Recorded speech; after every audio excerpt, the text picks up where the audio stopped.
Sumainyo ang Panginoon. At sumairin. Ang mabuting balita ng Panginoon ayon kay San Marcos. Papuri sa iyo, Panginoon.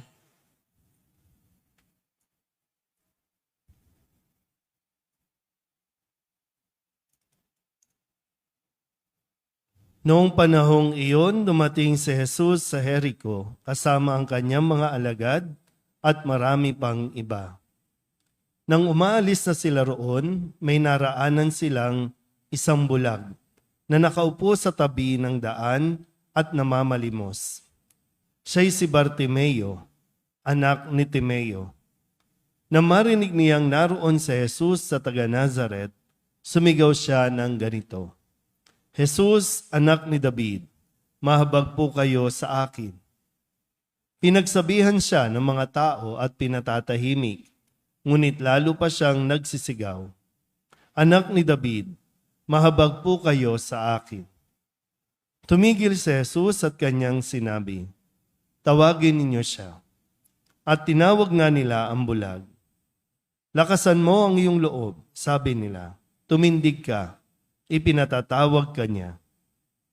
Iniwaksi niya ang kanyang balabal, paluksong tumayo at lumapit kay Jesus. Ano ang ibig mong gawin ko sa iyo?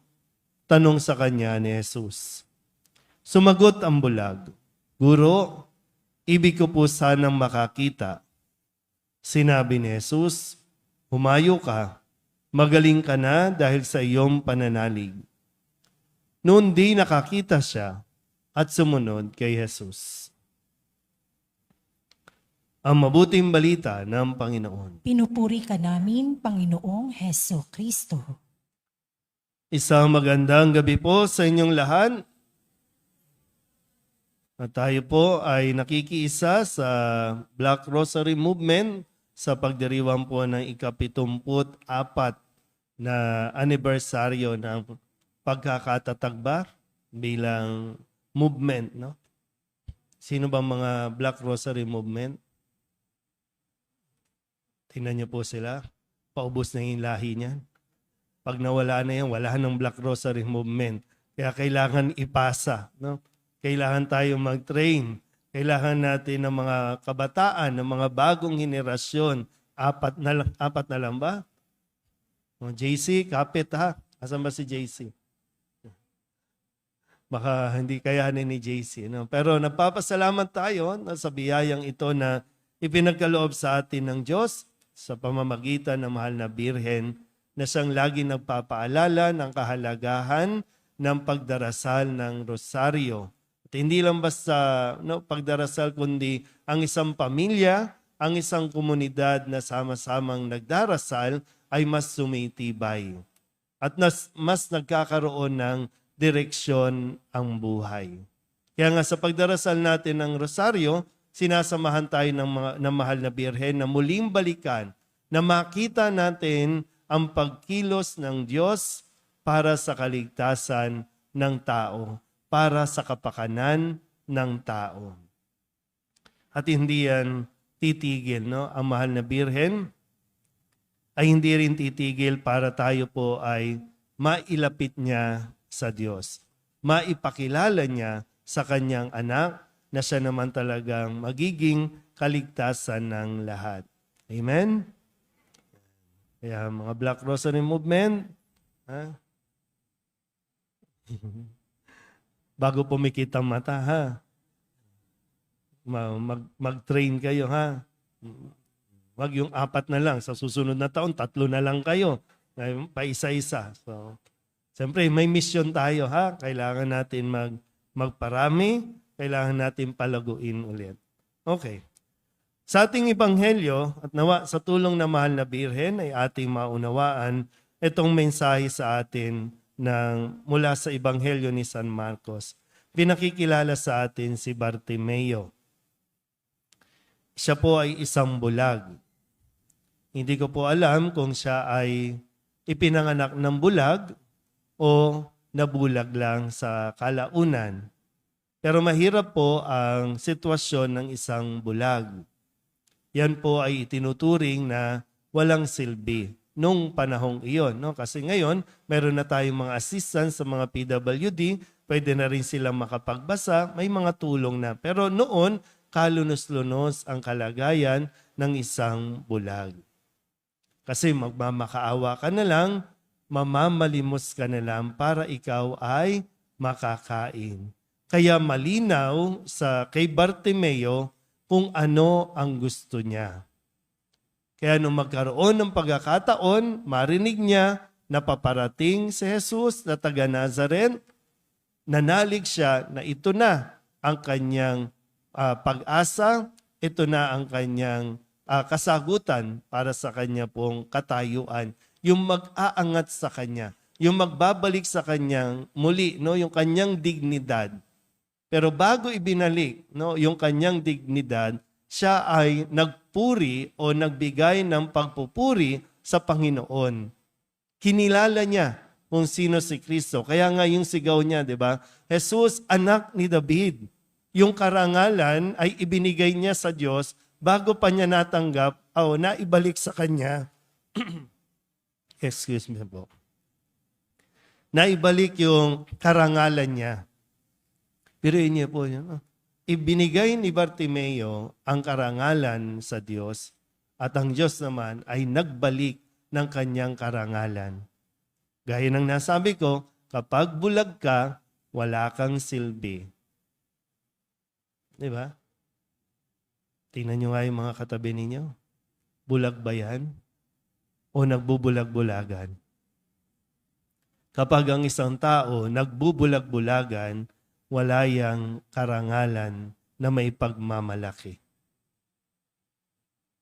Kapag nakikita mo na kung ano ang sitwasyon at wala kang ginawa, wala kang ginagawa, o kaya nakisang-ayon ka, lalong-lalo na kung mali ang mga nangyayari, wala kang karangalan. Ikaw mismo nag-aalis ng iyong dangal, nag-aalis ng iyong karangalan.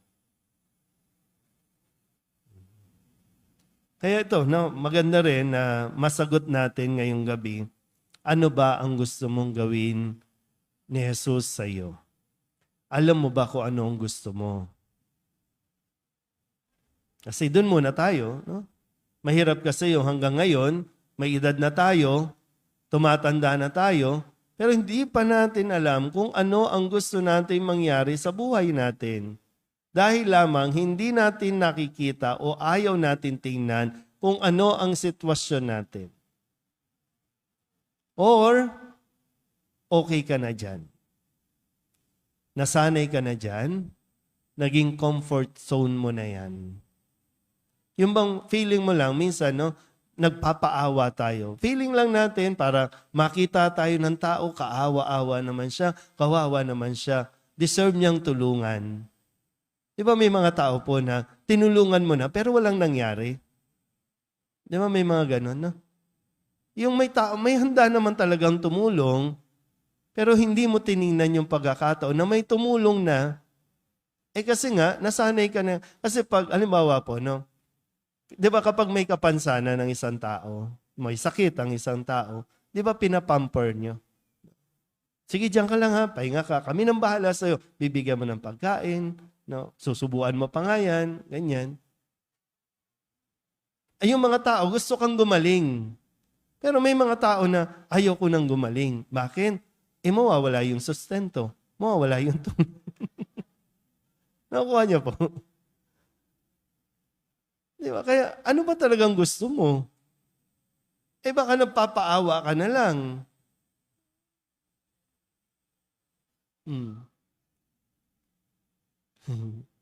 Nakukuha ba? Ang gusto ng Diyos, maibalik ang dangal sa iyo. Pero baka ikaw yung ayaw. Hindi talaga, yung parang drama-drama lang na kunyari, ay Lord, hirap na ako. Pero sadyang gusto mong maghirap. Kasi kapag naging okay ka na, mawawala na din yung mga suporta kasi nga, kaya mo na di ba? Ngayon nga lang, nasanay ka, na dumepende na lang, ayaw mo nang magbanat ng buto, okay ka na. May ayuda naman na darating, di ba? Dito na lang tayo sa gilid ng kalye kasi may maaawa niyan. O ano ba talaga ang gusto natin? Lalo pa ngayon, malapit na, no? Malapit na. Darating na yung mga politician, mag-aabot na naman yan. Ayaw natin imulat yung mata natin kasi pikit na lang natin kasi sayang naman yung ayuda. Sayang naman yung 1,000, yung 500, sayang naman yun. Pero hindi natin nakita na malaking kapabayaan. Kaya nga ang daming landslide. Hanggang ngayon, lubog ang mga bahay, baha pa rin. Marami nawalan ng bahay. Hindi ko alam kung nakikita ninyo yung dinadaanan natin dito sa Delpan. I-espalto. Bukas, sira na naman ang espalto. Ayos ng ayos, bungkal ng bungkal. Dito sa barangay natin, hanggang ngayon, hindi pa rin nasisemento yung doon sa may, ano yun, sa may artwork ba yan? Di ba yung iskinita doon? O di ba, hanggang ngayon may tubig. Pero wala, nasanay na tayo, magbulag-bulagan na lang tayo. Ano ba talagang gusto natin? Pero ang daming pera, di ba? Ang daming pera. Sabihin nyo nga sa katabi ninyo, mahirap yan, nagbubulag-bulagan ka. Mas maganda pang matuluyan ka ng mabulag. No? Mas maganda pa yun. Kasi kayang gamutin yun eh. Pero yung magbulag-bulagan, walang gamot yan. Kasi yung bulag-bulagan, kapatid yan ng katangahan. Nasa, di ba? Kaya nga, sa mga kabataan na naririto, anong gusto nyo mangyari sa buhay nyo? Nakikita nyo ba ang sitwasyon? Tinitingnan nyo ba ang sitwasyon, ang kalagayan? Gusto nyo ba na dyan na lang? Katulad kay Bartimeo, may mga nagsasabing, uy, tumahimik ka, dyan ka lang. Pero may mga nagsasabi naman, uy, sige, tumayo ka. Kaya mo yan. Tinatawag ka eh. Pero ikaw pa rin na magdedesisyon. Kaya nga kailangan mo makita yung sitwasyon. Gusto mo ba talagang ayusin ang buhay mo?